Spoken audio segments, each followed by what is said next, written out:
The only goal I have for myself right now is to prevent him from harming my wife and kids. He raises it up and the muzzle is a few inches from my face. I reached up, I grabbed the muzzle and I pushed as hard as I could, sending the butt into the little kid's face. His nose is wounded, he's crying, he's screaming about how he's going to end me, how I'm finished. So now everyone is awake. Lights are flipped on and I see that it's a toy rifle made to look like an AR-15. Apparently, this little kid was planning to stick the muzzle in my face and pull the trigger to scare the crap out of me with flashing lights and electronic firearm sounds.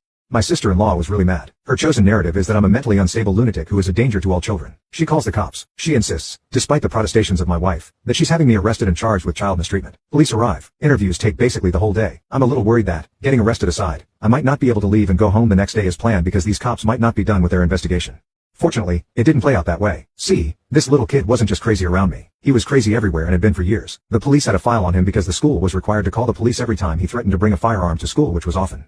I laid out my version of events much like I did here. I didn't see him and have a flashback thinking he was an insurgent. I saw him, I knew what he is going through his head, and I wanted to try to prevent him from ending my family. They did let me go home on schedule. And a week later the detective called me to let me know there would be no charges. He also told me that his interview with my nephew was chilling and he hopes that my sister-in-law pulls her head out of the sand and gets the kid some help.